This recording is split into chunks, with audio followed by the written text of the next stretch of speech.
The readings will now be given by Craig. The Bible, Matthew.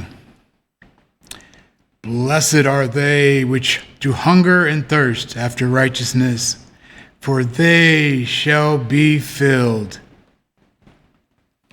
1 Samuel. And David said to Saul, Let no man's heart fail because of him. Thy servant will go and fight with this Philistine. And Saul said to David, Thou art not able to go against this Philistine to fight with him, for thou art but a youth, and he a man of war from his youth.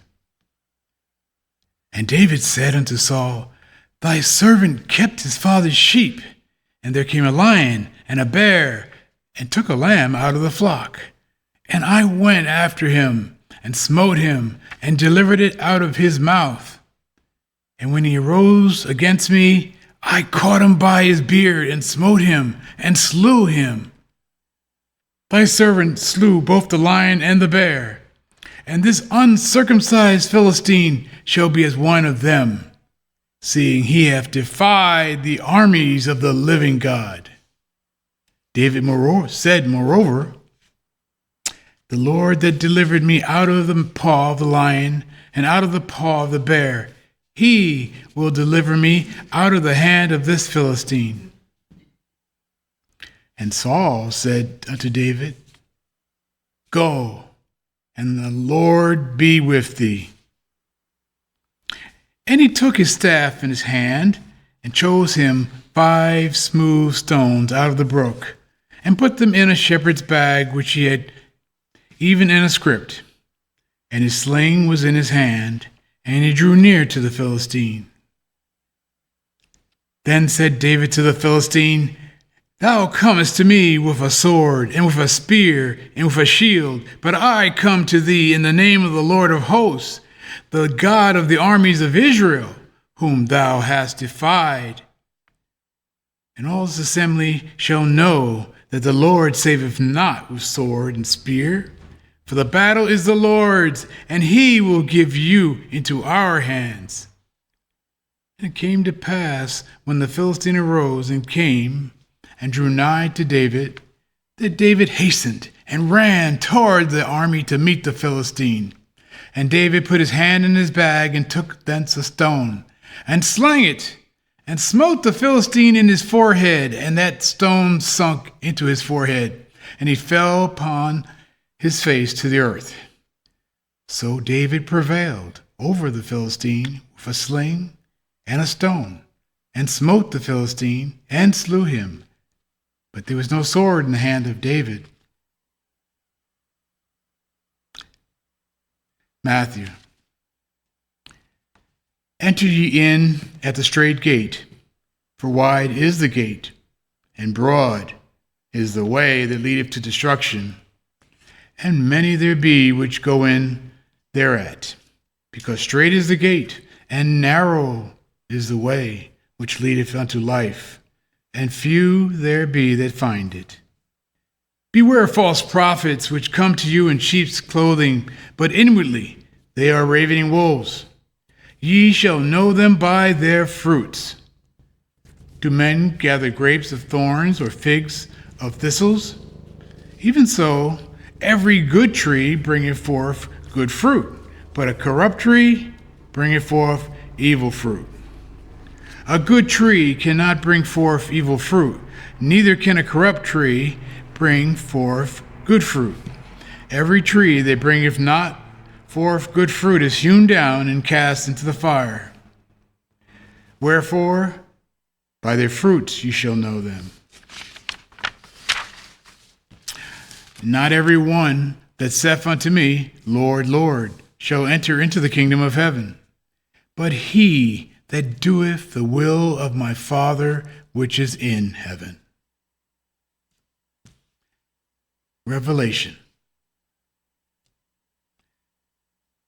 And one of the elders saith unto me, Weep not.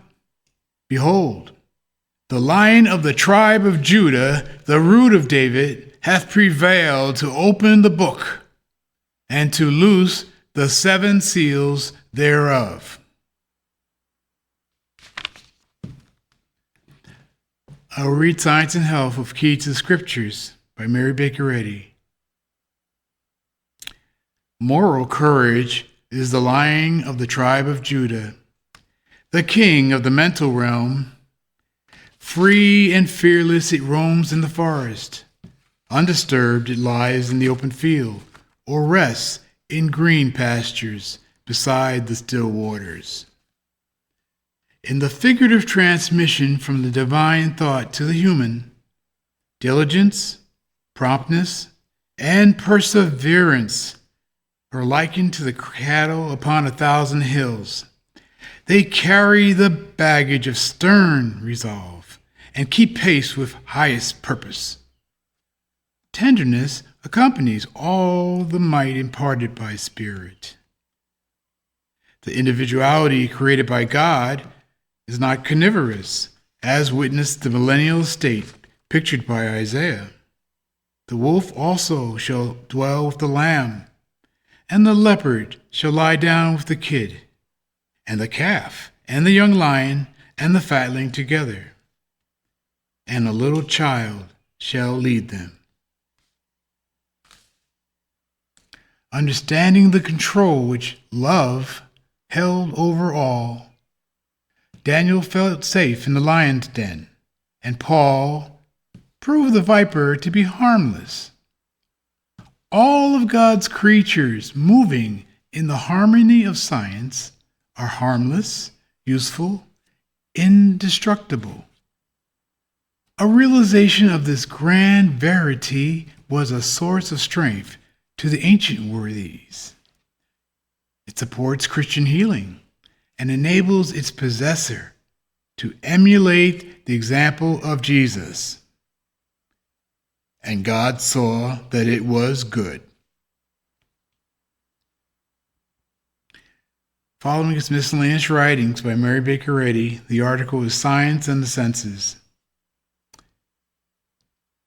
We come to strengthen and perpetuate our organizations and institutions, and to find strength in union. Strength to build up through God's right hand that pure and undefiled religion whose science demonstrates God and the perfectibility of man. This purpose is immense, and it must begin with individual growth, a consummation devoutly to be wished. The lives of all reformers attest the authenticity of their mission and call the world to acknowledge its divine principle. Truly it is written, quote, "Thou must be true to thyself if thou the truth should teach. Thy heart must overflow if another heart's wouldst reach." End quote. Science is absolute and final. It is revolutionary in its very nature, for it upsets all that is not upright. It annuls false evidence and saith to the 5 material senses, having eyes, ye see not, and ears, you hear not, neither can you understand. To weave one thread of science through the looms of time is a miracle in itself. The risk is stupendous. It cost Galileo what? This awful price, the temporary loss of his self-respect. His fear overcame his loyalty. The courage of his convictions fell before it. Fear is the weapon in the hands of the tyrants. Men and women of the 19th century, are you called to a voice of higher order of science? Then obey this call. Go, if you must, to the dungeon or the scaffold, but take not back the words of truth. How many are ready to suffer for a righteous cause, to stand long siege, take the front rank, face the foe, and be in the battle every day. In no other one thing seemed Jesus of Nazareth more divine than in his faith in the immortality of his words. He saith, quote, "Heaven and earth shall pass away, but my words shall not pass away." End quote. And they have not. The winds of time sweep clean the centuries, but they can never bear into oblivion his words. They still live, and tomorrow speak louder than today. They are today as the voice of one crying in the wilderness, "Make straight God's paths. Make way for health, holiness, universal harmony, and come up hither." The grandeur of the word, the power of truth, is again casting out devils and healing the sick. And it is whispered, "This is science." The Christian Scientist loves man more because he loves God most. He understands this principle, love. Who is sufficient for these things? Who remembers that patience, forgiveness, abiding faith, and affection are the symptoms by which our Father indicates the different stages of man's recovery from sin and his entrance into science? Who knows how the feeble lips are made eloquent, how hearts are inspired, how healing becomes spontaneous, and how the divine mind is understood and demonstrated?